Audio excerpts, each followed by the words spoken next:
भजन संहिता 136 में से पढ़ना चाहूंगी। यहोवा का धन्यवाद करो क्योंकि वह भला है और उसकी करुणा सदा की है।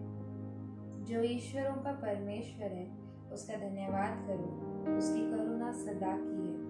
जो प्रभुओं का प्रभु है उसका धन्यवाद करो, उसकी करुणा सदा की है।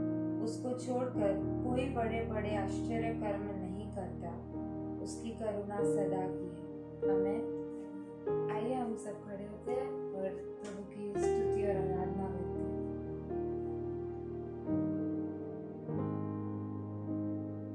प्रभु तेरा धन्यवाद करते हैं इस सुंदर से समय के लिए प्रभु। धन्यवाद करते हैं प्रभु कि हम तेरी स्तुति आराधना कर सकते हैं प्रभु। धन्यवाद करते हैं तेरी उपस्थिति के लिए प्रभु।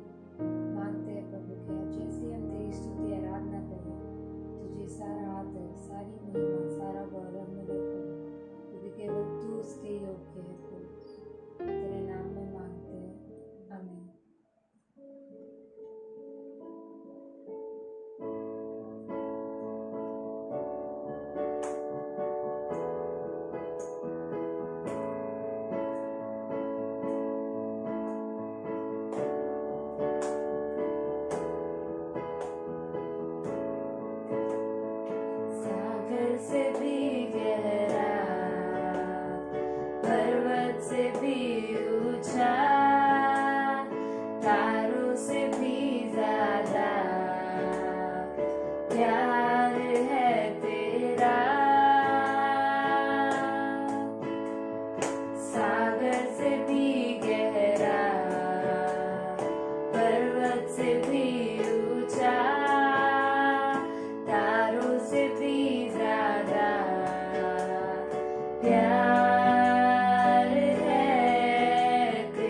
धन्यवाद करते हैं प्रभु, तेरा धन्यवाद करते हैं प्रभु तेरे प्यार के लिए प्रभु। धन्यवाद करते हैं प्रभु कि तूने हमसे इतना प्रेम किया प्रभु, कि तूने हमारे लिए हमारे पापों को क्षमा करने के लिए प्रभु तूने अपनी जान दे दी प्रभु। धन्यवाद करते हैं प्रभु इस प्यार के लिए प्रभु। धन्यवाद करते हैं प्रभु कि आज तेरी वजह से प्रभु हम यहाँ खड़े होकर तेरी स्तुति आराधना कर सकते हैं प्रभु। आज़ादी से प्रभु तेरे पास आ सकते हैं प्रभु। धन्यवाद करते हैं प्रभु कि तूने हमारे लिए उस क्रूस पर अपनी जान दी प्रभु। धन्यवाद प्रभु इस सुंदर से समय के लिए प्रभु। आगे हम जैसे तेरे वचनों को सुने प्रभु, मांगते हो प्रभु कि तू हमसे बातें करे प्रभु, कि तू हमें सिखाए प्रभु। तेरे नाम में मांगते हैं, आमीन। कलीसिया धन्यवाद देते हैं प्रभु को आज के इस अवसर के लिए जो उसने हमें अच्छा मौका दिया है कि आज हम इस तरह से इकट्ठा हुए हमारे अलग अलग घरों में, और प्रभु को हम धन्यवाद दे सके, उसकी आराधना कर सके और अब उसका वचन भी हम सुन सके। आइए हम प्रार्थना करते हैं ताकि वचन सुनने में हमारी वो सहायता करे और वचन देने में वो मेरी सहायता करे। प्यारे पिता परमेश्वर धन्यवाद देते हैं आज के सुंदर से अवसर के लिए जो तूने हमारे जीवन में दिया है। प्यारे पिता परमेश्वर धन्यवाद देते हैं तेरी हमारे मध्य की मौजूदगी में, क्योंकि तेरा वचन हमें कहता है कि जहाँ 2 और 3 तेरे नाम से हम इकट्ठा होते हैं तू वहाँ हाजिर होता है। आज तो हमारे मध्य में हाजिर है प्यारे पिता परमेश्वर। आज तो हमें आशीषित कर तेरे वचन के द्वारा तू हमसे बातें कर और समझाने में, वचन समझाने में मेरे सहायता कर, और वचन समझ में लेने के लिए सारे जो सुनने वाले हैं उनको उनकी तू सहायता कर। मुझे तो अपने वश में ले, मांगते तारण करता उद्धार करता प्रभु यीशु मसीह के नाम से, आमीन। प्रभु का हम धन्यवाद देते हैं। आइए हम कुछ आज एक वचन को द्वारा परमेश्वर से क्या बातें करना चाहता है वो देखेंगे। मत्ती लिखित सुसमाचार में जाने वाले हैं। मत्ती लिखित सुसमाचार उसके 4थे अध्याय के 25वें पद में हम देखते हैं, वहाँ पर लिखा है मत्ती 4 और 25 में, गालिल और दकापुलिस, यरूशलेम, यहूदिया और यरदन नदी के पास से भीड़ की भीड़ उसके पीछे हो लगी। और 8वें अध्याय में हम जाते हैं, 8वें अध्याय के पहले वचन में हम कहते हैं, जब वह उस पहाड़ से उतरा तो एक बड़ी भीड़ उसके पीछे हो ली। वचन 4 के 25 में भीड़ को उसने देखा, और 5वें अध्याय के पहले वचन में हम पढ़ते हैं, वह उस भीड़ को देखकर पहाड़ पर चला गया। भीड़ को उसने देखा और वो पहाड़ पर चला गया, और जब वो पहाड़ से उतरा तो हम देखते हैं कि वहाँ पे भी भीड़ को उसने देखा है। प्रभु यीशु मसीह जब इस जगत में थे तो भीड़ उसके पीछे जाती थी। वो जो सिखाता था वो सुनने के लिए, और वो जो चमत्कार करता था वो चमत्कार देखने के लिए वो उसके पीछे लोग जाते थे। और आज हम देखते हैं जब प्रभु ने देखा, प्रभु यीशु मसीह को ये पूरा मालूम था कि उसके पिता ने उसे इस जगत में किस वहाँ पर लिखा है मत्ती 4 और 25 में 13वें वचन में आता है, और 13वें वचन में वो चेलों को कहता है, तुम पृथ्वी के नमक हो। तुम पृथ्वी के नमक हो। सबसे पहली बात वो कहता है कि वो क्या है, वो उनको दिलाता है कि तुम पृथ्वी के नमक हो। और फिर उसमें बाद में उसमें आगे वो लगता है कि तुम पृथ्वी के नमक हो, और नमक का स्वाद बिगड़ जाए तो वह फिर किस वस्तु के नमकीन किया जाएगा, फिर वह किसी के काम ना हो, केवल इसके बाहर फेंका जाए और मनुष्य के पैरों तले रौंदा जाए। तो इस छोटे से वचन में प्रभु अपने चेलों को बहुत अद्भुत ऐसी बात, एक बहुत पूर्व बात बता रहा है। देखते हैं प्रभु हमें इस वचन के बारे जो चेलों को सुनाया, अब वो चेलों को सुनाया, और हम भी चले हैं ना, हम भी चले हैं। प्रभु यीशु मसीह ने को हमने स्वीकार किया है उद्धारकर्ता के नाई, हमारे पापों की उसने क्षमा की है, और अब हम उससे चेले बने हैं। और उसने जब वो इस जगत से चला जा रहा था, उसने लोगों को चेलों को कहा, जाओ तुम सारी जगत में और लोगों को चेला बनाओ, है ना। तो हम उसके चेले हैं, और प्रभु चाहता है कि हम जो उसके चेले हैं, हम जाए जगत में और लोगों को चेला बनाए। जो मसीह ने हमें सिखाया, जो मसीह ने हमें बताया है, तो वो हम जाके लोगों पर पहुंचा सके। तो देखते हैं नमक में हम देखते हैं कि एक बहुत ही विशेषता होती है।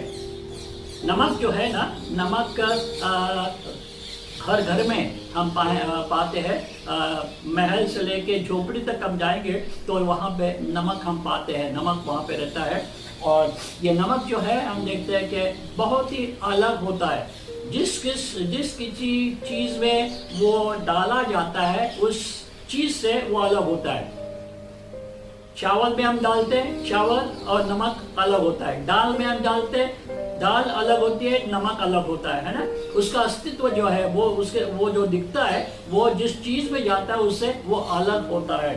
तो प्रभु अपने चेलों से सबसे अहम बात, सबसे महत्वपूर्ण बात बताना चाहता था कि चेलो देखो, तुम इस जगत से अब एक अलग हो, अपनी अलग आइडेंटिटी तुम्हें इस जगत में प्रकट करना है। प्यारे भाइयों और बहनों, कलीसिया में भी आज हम इस जगत में प्रभु यीशु मसीह के चेले के नाते जीवन बिता रहे हैं। प्रभु चाहता है कि हम भी, हमारी आइडेंटिटी जो है, हमारी पहचान जो है, जगत से हम हमें अलग रहना है या नहीं रहना है। देखते हैं रोमियो की पत्री उसके 12वें अध्याय में और दूसरे वचन, रोमियो 12 और उसका 2 वचन, रोमियो 12 और 2, वहां पे लिखा गया है कि इस संसार से सदृश न बनो, परंतु तुम्हारे मन के नए हो जाने से तुम्हारा चाल चलन भी बदल जाए, जिससे तुम परमेश्वर की भली और बहुत ही और सिद्ध इच्छा अनुभव से मालूम करते रहो। इस संसार से सदृश न बनो।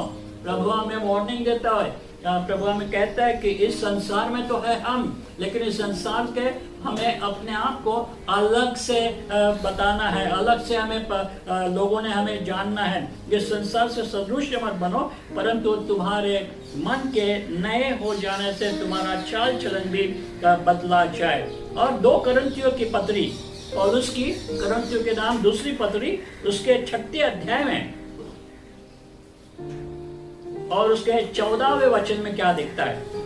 रोमियो की पत्री, दूसरी पत्री पौलुस की, और उसके 6 अध्याय के 14वें वचन में पढ़ते हैं, अविश्वासियों के साथ असमान जुए में न जोतो। अविश्वासियों के साथ असमान जुए में मत जुतो। इस जगत में हम देखते हैं अविश्वासी लोग जो है, जिन्होंने प्रभु को जाना नहीं है, प्रभु यीशु को वो जानते नहीं, वो अविश्वासी है। और यहाँ वचन में कहता है, इस अविश्वासी लोगों से हमने क्या करना है, जुए में न जूटना है। और आगे 17वें वचन में क्या किया है, क्योंकि हम तो जीवते परमेश्वर के मंदिर है, जैसा परमेश्वर ने कहा है, ऐसा परमेश्वर ने कहा है। परमेश्वर हमें कहता है कि हम जो है इस जगत में हमें यहाँ पे मिलना नहीं है, वो जुड़ जाना नहीं है। और आगे देखते हैं 14 वचन 17 वचन देखा, एक यूहन्ना की पत्री में भी वो क्यों ऐसे कहता है कि हमें इस जगत से जुड़ना नहीं है। यूहन्ना की पहली पत्री उसके दूसरे अध्याय के 15 से लेके 17 वचन दे। यूहन्ना की पत्री दूसरा अध्याय 15 वचन में कहा है, तुम तो न संसार से और न संसार में किसी वस्तुओं से प्रेम रखो। यदि कोई संसार से प्रेम रखता है तो उसमें पिता का प्रेम नहीं होता है। और 17वें वचन में कहा है कि संसार और उसकी अभिलाषाएं दोनों मिट जाती है, पर जो परमेश्वर की इच्छा पर चलता है वह सर्वदा बना रहेगा। वह क्यों इस जगत से मिलना नहीं या जुड़ना नहीं है। तो प्रभु ये चाहता है आज सबसे पहले कि हम नमक है, नमक जैसे अलग दिखाई पड़ता है, अलग उसका आइडेंटिटी होती है, हमारी आइडेंटिटी भी इस जगत में एक अलग तरह से होनी चाहिए। आगे जाते हैं और देखते हैं नमक का जो दूसरा गुण होता है, गुण विशेष जो है नमक, उसको देखते हैं कि नमक जो है ना वो सुरक्षित रखने का काम करता है, संभालने का काम करता है, सुरक्षित रखने का काम करता है। जिसे हम अंग्रेजी में कहते हैं प्रिजर्वेशन क्वालिटी है, preservation. Salt has a preservation quality, preserving quality. तो हम भी जो है विश्वासी है, हम जो विश्वासी है जगत में हमें क्या करता है, जगत के लोगों को हमें संभालने का काम हमें करना है। जो विश्वासी जो है, जो विश्वासी विश्वास करके हमारे कलीसिया में आता है उनको हमें संभालना है। कुछ देखते वचन क्यों हमें संभाल के रखना है, क्यों ये संभालने का काम हमें करना है। तीमुथियुस के पत्री हम देखते हैं, पौलुस ने तीमुथियुस को लिखी हुई पत्री में वहां पे लिखा है, परंतु आत्मा स्पष्ट साथ से कहता है कि आने वाले समय में कितने लोग भरमाने वाली आत्माओं और दुष्ट आत्माओं को शिक्षाओं पर मन लगाकर विश्वास से बहक जाएंगे, विश्वास से बहक जाएंगे। यह उन झूठे मनुष्य के कपट के कारण होगा। झूठा मनुष्य कौन है? वो शैतान है, जिनका विवेक मानो जलते हुए लोहे से दाग किया गया है। तो यहाँ पे प्रभु यहाँ पे चेतावनी देता है और बता रहा है आगे के लोग हैं। और अभी आज हम देखते हैं ना कि जगत में कैसे अलग अलग शिक्षाएं आ गया है, लोग भरमाने वाली आत्माओं इस जगत में हम पाते हैं। और प्रभु हमें कहता है कि जो विश्वास रख के अपने कलीसिया में आए हुए हैं, जो नए विश्वासी है, हमको इस जगत से उन्हें संभाल कर रखना है, उनका हमें संभाल करना है। और आगे भी देखते हैं 6 अध्याय के 9 और 10 वचन में, 6 के 9 और 10 वचन में कहा है कि पर जो धनी होता है चाहते हैं कि वे वैसी परीक्षा और फंदे और बहुत सी व्यर्थ और हानिकारक लालसाओं में फंस जाते हैं। इस जगत में हम देखते हैं ना, पैसे के पीछे भाग रहे, पैसे के पीछे दौड़ रहे। और यहाँ पे लिखा है कि पर जो धनी होता है, धनी होना चाहता है, वे ऐसी परीक्षा और फंदे और बहुत सी व्यर्थ और हानिकारक लालसाओं में फंसते जो मनुष्य को बिगाड़ देती है और विनाश के समुद्र में डुबा देती है, विनाश के समुद्र में डुबा देती है। और 10वें वचन में लिखा है, क्योंकि रुपये का लाभ सब प्रकार के बुराइयों का जड़ है, जिसे प्राप्त करने का प्रयत्न करते हुए बहुत ने विश्वास से भटक कर अपने आप को नाना प्रकार के दुखों से छलनी बना दिया है। तो ये बहुत ही खतरनाक चीज जो है, लोग जो है भटक जा सकते हैं, पैसे के पीछे दौड़ने से उनका नाश हो सकता है। मुझे एक अच्छा जवान, बहुत ही होनहार जवान, बहुत ही टैलेंटेड जवान जो पुणे के बिब्लिकल सेमिनरी में है, वो उसमें पढ़ाने का काम कर रहा था। और अचानक क्या हुआ पता नहीं, वो पैसे के पीछे लगा, बिल्डर होने के पीछे लगा, और क्या हुआ, वो सेमिनरी को उसको छोड़ना पड़ा। पुलिस उसके पीछे दौड़ रही थी और वो आगे दौड़ता था, पुलिस उसके पीछे दौड़ती थी। और आज यही परिस्थिति है कि वो पुणे में जा नहीं पा रहा है। तो पैसे के पीछे जो लोग पड़ते हैं, नाश पाते हैं। और हमें अपने कलीसिया में हमें सबसे पहले अपने आप को संभालना है, पैसे के पीछे हमें नहीं जाना है। और हमारे कलीसिया में जो नए विश्वासी आता है, उनकी भी जिम्मेवारी हमारे ऊपर है कि उनको हमें संभाल के रखना है, उनको हमें समझाना है। और फिर आगे देखते हैं इब्रानी की पत्री में, उसके 3 अध्याय में भी लिखा है, इब्रानियों की पत्री उसके 3 अध्याय और 12 और 13वें वचन में, इब्रानियों 3:12 में, हे भाइयों चौकस रहो कि तुम में से ऐसा बुरा और अविश्वासी मन न हो जो तुम्हें जीवते परमेश्वर से दूर हटा ले जाए। ये सारी परिस्थिति जो जगत में होती है, जो न्याय विश्वास से आता है, हर हम विश्वास भी बहुत से समय में फंस जा सकते हैं, जगत पे फंसते हैं, जगत पे हम जाके नाश पाने के पा सकते हैं। और इसीलिए यहाँ पे लिखा है भाई और चौकस रहो, हमें चौकस रहना है, हमें संभाल के रहना है। प्रभु ने हमें जिम्मेदारी दी है, प्रभु कहता है हम नमक है और हमें इस जिम्मेदारी को हमें पार करना है। रोमियो की पत्री भी बहुत सारे वचन है, उसमें से कुछ वचन मैंने चुना है। यहाँ पे रोमियो की पत्री 15 नमक सुरक्षा का काम करता है, हमें भी वही काम करना है। दूसरी बात नमक के बारे में हम देखते हैं, नमक जो है किस चीज में डाला जाता है, हम देखते हैं को वो पेनिट्रेट होता है, मिल जाता है ना। जो नमक हम देखते हैं कि हम चावल बनाते हैं, हम दाल बनाते हैं, हम सब्जी बनाते हैं, उसमें हम नमक डालते हैं। डालने के समय हम देखते हैं, लेकिन डालने के बाद में वो पेनिट्रेट होता है, मिल जाता है पूरे उस जिसमें हम डालते हैं उसमें वो मिला हुआ रहता है। हम उसको देख नहीं पाते, लेकिन उसका असर जो है वो हम अनुभव कर सकते हैं, है ना। तो प्रभु हमें ये चाहता है कि हमें बदलाव लाना है, हमें बदलाव लाना है, जगत पे हमें बदलाव लाना है। जो नए विश्वासी हमारे साथ में आते हैं, हमारे साथ में रहते हैं, उनके जीवन में हमें बदलाव लाना है, उनको पूरी तरह से समझा के, उनको संभाल के, उनके जीवन में हमें बदलाव लाना है। और ये कैसे हो सकता है? सिर्फ प्रभु को जानने से होता है, प्रभु के वचन में बढ़ने से होता है। क्योंकि 2 कोरिन्थियों की दूसरी पत्री उसके 5वें अध्याय और 17वें वचन में वहां पर लिखा है, जो कोई प्रभु यीशु मसीह में है वह नई उत्पत्ति है। 2 कोरिन्थियों 5 और 17। इसलिए कोई मसीह में हो तो नई सृष्टि है। तो नई सृष्टि होना है तो हमें देखना है कि हम प्रभु में होना जरूरी है। तो हमें ये जिम्मेदारी गई है कि हमें संभाल कर रखना है और हमें क्या करना है, इन लोगों को हमें क्या करना है, नया बनाना है, उन पे हमारा असर हम पे उन पर हमें डालना है। आगे जाते हैं, अब देखते हैं चौथा काम जो है नमक का। नमक स्वाद लाता है ना। अगर हमारे घर में समझो आज हमने प्लान किया है कि हम बिरयानी बनाएं, और बिरयानी बनाए तो लोगों को बिरयानी बहुत अच्छी लगती है ना।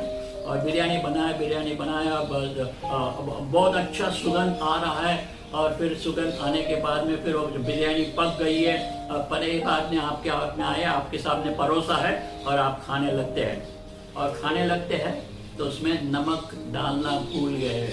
कैसे लगेगा आपको बिरयानी? स्वाद अच्छा लगेगा? नहीं। क्यों उसमें नमक नहीं है। तो नमक जो है वो जिस चीज में डाला जाता है उसमें स्वाद लाता है। प्यारे भाई और बहनों, आज हम परिस्थिति देखते हैं, इस जगत की परिस्थिति बहुत ही भयंकर परिस्थिति है।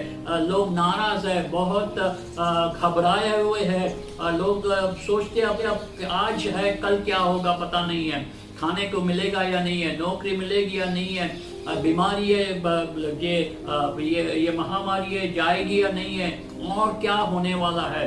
बहुत परेशान है लोग। और हमें उनके जीवन में हमें जाना है, उनके पास में हमें जाना है, और उसके जीवन में हमें क्या करना है, स्वाद लाना है। उनके जीवन में बहुत दुखी है, उनका जीवन हमें बदलना है, उनके जीवन में हमें आनंद लाना है, उनके जीवन में आशा का किरण हमें लाना है, हमें उनके पास में हमें जाना है। पहले यूहन्ना की पत्री में हम पढ़ते कि पहले अध्याय में, यूहन्ना की पहली पत्री उसके पहले अध्याय और 3 वचन में लिया, जो कुछ हमने देखा और सुना है उसका सुसमाचार तुम्हें भी देते हैं, इसलिए कि तुम भी हमारे साथ सहभागी हो, और हमारी सहभागिता पिता के साथ और उसके पुत्र यीशु मसीह के साथ में है। यहाँ पे हम ये पाते हैं जो हमने पाया है, जो हमने पाया है, जो बदलाव हमारे जीवन में आया, वो बदलाव आने के कारण हमने जो शांति पाई है, जो आनंद पाया है, और बहुत सारी चीजें हमने प्रभु यीशु मसीह के द्वारा पाई है। हमें क्या करना है, वो इन जो लोगों के पास में जाकर देना है, और उन लोगों को हमें क्या करना है, उनका जीवन है, मैं बता रहा हूँ, उनके जीवन में हमें स्वाद लाना है ना। ये चौथा काम हमें करना है। पांचवा काम हम देखते हैं कि नमक जो है खामोशी से काम करता है। बहुत सारे लोग जो होते ना, वो लोग होते कि जो काम तो करते हैं, लेकिन काम करने के बाद ज्यादा बड़बड़ करते हैं। मैंने कह रहा, मैंने ये वो बहुत से एडवर्टाइज करते हैं, बड़ी बड़ी बातें करते हैं, हमने ये वो किया। लेकिन नमक जो है, नमक क्या करता है, काम करता है, साइलेंटली काम करता है। नमक का आवाज नहीं होता है, नहीं क्या? तो प्रभु यही हमें चाहता है कि हम जो है इस जगत में सुसमाचार का काम जो है हम शांति से करें, बहुत ही जिसे हमें आवाज ना करके करें। क्योंकि आजकल की माहौल भी ऐसा है कि हमें पहले जैसे हम बड़े बड़े जैसे हमें कहते हैं सुसमाचार के समाए बड़े बड़े लेते थे, रास्ते पे खड़े रहकर हम सुसमाचार सुनाते थे। लेकिन आजकल वो परिस्थिति नहीं है। हमें क्या करना है, गपचुप से, हमें चुपचाप से आवाज न करते हुए 1 to 1, 1 by 1, एक को जाके हमें सुसमाचार में सुनाने का काम हमें करना है, और उनका जीवन हमें बदलना है। अच्छा, जैसे कहते हैं ना, चतुराई से सब, सांप के जैसे चतुर होके, अब कबूतर के जैसे सलसुल, जैसे मराठी में कहा गया कि हमें वैसा काम करना है, करते रहना है। छठी बात हम नमक के बारे में कहते हैं कि नमक जो है ना वो फैलता है। नमक तुम थोड़ा सा डालो और बाद में हम देखते हैं कि पूरे सब्जी हो या चावल हो या दाल हो, जिस जो है उसमें वो फैलता है। और हमें भी क्या करना है, क्या हमें भी फैलना है, कलीसिया को जगत में जाके फैलना है।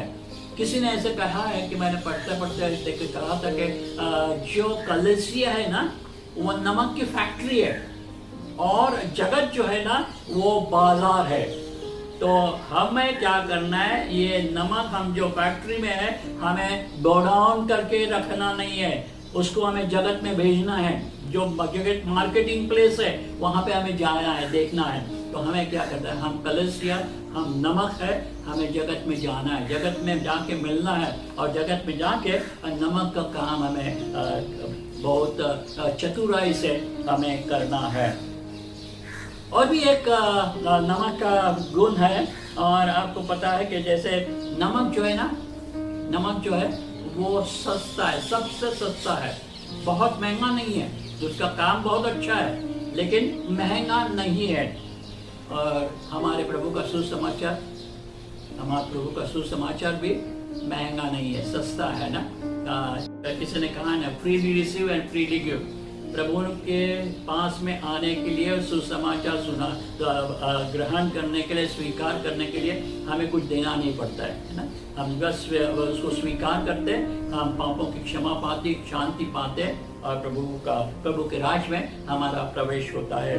तो इस जगत में हम देखते हैं जितने काफी लोग हैं, धर्म है, उसमें हम देखते हैं कि मोक्ष पाने के लिए, शांति पाने के लिए बहुत सारी चीजें उन्हें करना पड़ता है, यात्रा करना पड़ता है, बलि देना पड़ता है, पैसा खर्च करना पड़ता है, किसी को कोई तो ये करो वो करो, बहुत सारी चीजें करता है। लेकिन हमारे प्रभु के राज के जो सुसमाचार है वो फुकट में है, फ्रीली है, हम उसे जाकर देना है। तो नमक सस्ता है, हमारे प्रभु का सुसमाचार भी सस्ता है। हमने जो पाया है हमने भी जाके उसे देखना है। और दूसरा और एक नमक का गुण हम देखते हैं, नमक जो है ना प्यास पैदा करता है। नमक तो अगर पानी पियो तो हम देखते हैं उसके प्यासा लगते हैं। तो परमेश्वर का वचन जो है जाके हमें लोगों पे देना है, और प्यास उनके ऊपर पैदा। और प्यास हम कैसे पैदा कर सकते हैं, हमारे जीवन के द्वारा। हमारे गवाही के द्वारा प्रभु मसीह ने हमारे जीवन, यीशु मसीह ने जो हमें आशीष दिए, प्रभु यीशु मसीह ने हमारे जीवन में कैसे चमत्कार किए, वो चाहकर लोगों को हम बताना है और उनको प्रभु को जानने के लिए उनके प्यासा करना है उनको। और प्यासा करने के बाद हम देखते हैं कि प्रभु जो है नमक का काम जो उसके जीवन में हो सकता है। ये सारी बातें प्रभु आज हमें नमक के द्वारा सिखा रहा है। प्रभु करे और हम अपनी पहचान जाने कि हम नमक है, और नमक के जो गुण है जो आज हमें प्रभु ने जो बताया है, हमें अपने जीवन में लागू करके हम हमें जीवन के द्वारा उसे लोगों को तो पहुँचाना है, लोगों में हमें काम करना है। आइए हम प्रार्थना करें। प्रभु हम तेरी स्तुति करते, धन्यवाद देते हैं, तूने अपने चेलों को नमक कहा तो पृथ्वी का नमक हो। नमक बहुत ही काम करने वाला है, बहुत ही फलदायी है, उसका काम बहुत ही अच्छी रीति से होता है। और प्यारे पिता परमेश्वर, आज उन्हें जो समझाया है, 10 बातें हमने नमक के बारे में सोची है, सुनी है, प्यारे पिता परमेश्वर, उसके जैसे हमें काम करने के लिए तू सहायता करे। मांगते हैं हमारे तारण प्रभु यीशु मसीह के नाम से, आमीन। आइए, जैसे कि आपको पहले से बताया गया कि आज हम प्रभु भोज में हम भाग लेने वाले हैं, तो हम आज प्रभु भोज में भाग लेंगे। मत्ती रचित सुसमाचार में ही हम देखते हैं उसके 26 के अध्याय में 17वें वचन में हमने पढ़ते हैं कि अखमीरी रोटी के पर्व के पहले दिन चेले यीशु के पास आकर पूछने लगे, तू कहाँ चाहता है कि हम तेरे फसह खाने की तैयारी करें, तेरे लिए फसह की तारीख खाने की तैयारी करें। 20वें वचन में कहते, जब सांझ हुई तो वह 12 के साथ भोजन करने के लिए बैठा। और 26वें वचन में हम पढ़ते हैं, तब वे खा रहे थे तो यीशु ने रोटी लिए और आशीष मांगकर तोड़ी और चेलों से देकर कहा, तो लो खाओ, यह मेरी देह है। फिर उसने कटोरा लेकर धन्यवाद किया और उन्हें देकर कहा, तुम इसमें से पियो, क्योंकि यह वाचा का मेरा लहू है, जो बहुतों के लिए पापों की क्षमा के लिए निमित्त बहा गया है। मैं तुमसे कहता हूँ कि यहाँ पे लिखा है, तो प्रभु यीशु मसीह हम देखे कि फसह के पर्व में अपने चेलों के साथ में फसह पर्व के भोजन कर रहा था, और उस भोजन के समय में उसने प्रभु भोज की स्थापना की है। और हम कुरिन्थियों की पत्री में आते हैं, और पौलुस प्रेरित हमें ये कहता है, वो पौलुस प्रेरित कहता है कि क्योंकि यह बात मुझे प्रभु से पहुंची और मैंने तुम्हें भी पहुंचा दी कि प्रभु यीशु मसीह ने जिस रात वह पकड़ा, तो प्रभु यीशु मसीह पौलुस से बात करता था और प्रभु को दर्शन देता था, और वो मंडली में जाके प्रभु उसके जो बताता था वो लाकर मंडली को बताता था। आज यहाँ पे हम देखते हैं कि पौलुस के द्वारा मंडली को बता रहा है और कि प्रभु यीशु मसीह ने जो भोज की स्थापना की उसके बारे में। और इस भोज की स्थापना के लिए प्रभु चाहता है कि इसलिए कि हम जब तुम एक रोटी से खाते और उसके कटोरे से पीते हो, तो प्रभु की मृत्यु की जब तक वो ना आए घोषणा करो।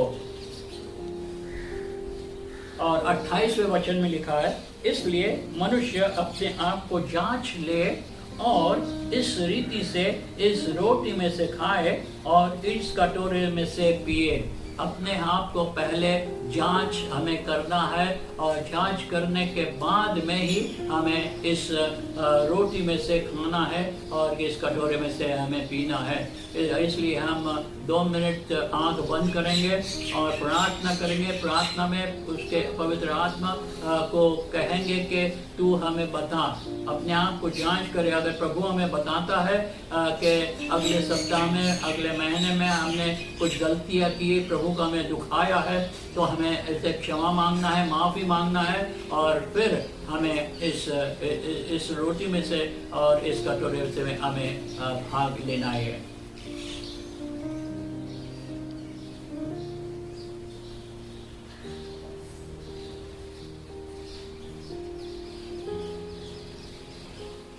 पहले वचन में प्रेरित पौल को बताया था कि तूने जो प्रभु भोज की स्थापना की उसमें भाग लेने से पहले हमें अपने आप को परखना है।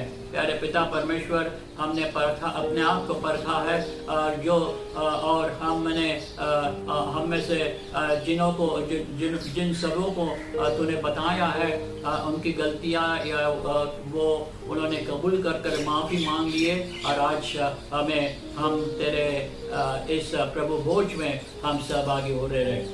प्यारे पिता परमेश्वर, हम इस रोटी और एक द्राक्ष मधु के नाम से जो कुछ हमारे सामने है, प्यारे पिता परमेश्वर, हम चाहते हैं, मांगते हैं कि तू उसे आशीषित कर। प्यारे पिता प्रभु यीशु मसीह के नाम से मांगते हैं, आमीन। जिस रात को प्रभु वचन कहता है कि जिस रात को उस पकड़ाया गया, उसने रोटी ली, उसने तोड़ी और अपने चेलों को कहा कि तुम इसमें से खाओ। हम रोटी को खाएं।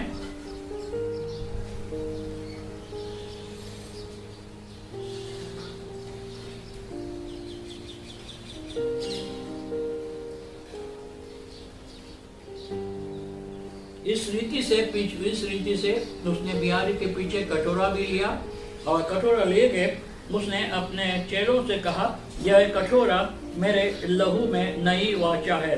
जब कभी इसमें से तुम पिया करो तो मेरे स्मरण के लिए किया करो। आइए, और जब हम इस कटोरे में से पीते हैं तो प्रभु को स्मरण करें।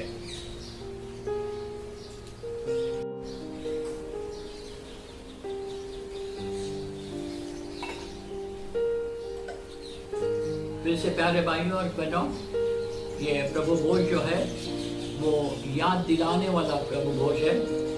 आज फिर से प्रभु ने हमें इस भोज में से भाग लेते हुए याद दिलाया है कि हम पापी थे, नरक के लिए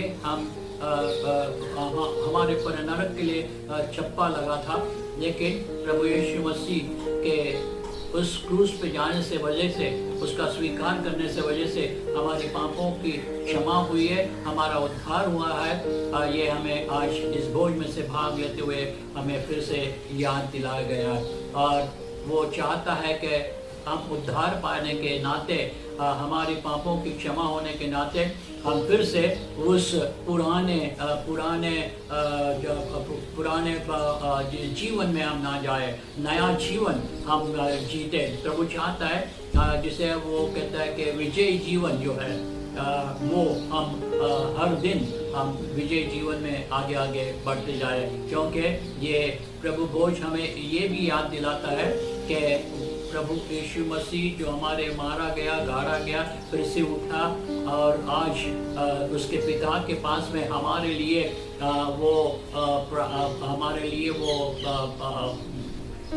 वकालत करता है, और वो हमें लेने आने वाला है, और वो आने वाला है, इसलिए हमें तैयार होना है। तो आज ही आइए प्रार्थना करेंगे। प्यारे पिता परमेश्वर, हम धन्यवाद देते हैं इस प्रभु भोज के लिए, जिसमें से जब हम भाग लेते हैं, इसमें से हम याद करते हैं तेरे महान प्रेम की, हम याद करते हैं तेरे दिए हुए वचन की कि तू अपने बेटे को फिर से हमें लेने भेजने वाला है। प्यारे पिता परमेश्वर, ये भोज, ये प्रभु भोज जो है उसके आने के लिए हमें तैयार रखता है। प्यारे पिता परमेश्वर, अगर आज हमारे में से किसी ने अपने आप को ना परख कर इसमें से भाग लिया हो, तो प्यारे पिता परमेश्वर, हम कहते प्रार्थना करते कि उसे तू क्षमा कर, और आगे पहले, और जिसने जो इस भोज में भाग ना ले सके, हम उसके लिए प्रार्थना करते हैं। प्यारे पिता परमेश्वर, अगली पहले समय में जो उन्हें भाग लेने का मौका मिले, उसमें वो भाग ले सकते। फिर से हम तेरी स्तुति करते, धन्यवाद देते, और इस प्रभु भोज में हमें जो जिम्मेदारी दी है कि तेरे आने तक हमें तेरे उस क्रूस पे जाने का सुसमाचार हमें सुनाना है, उसको निभाने के लिए तो हमारी सहायता करता है, हमें अनुग्रह दे। फिर से मांगते हैं हमारे उद्धारकर्ता प्रभु यीशु मसीह के नाम से सुन और ग्रहण कर, आमीन। कलेसिया, थैंक यू।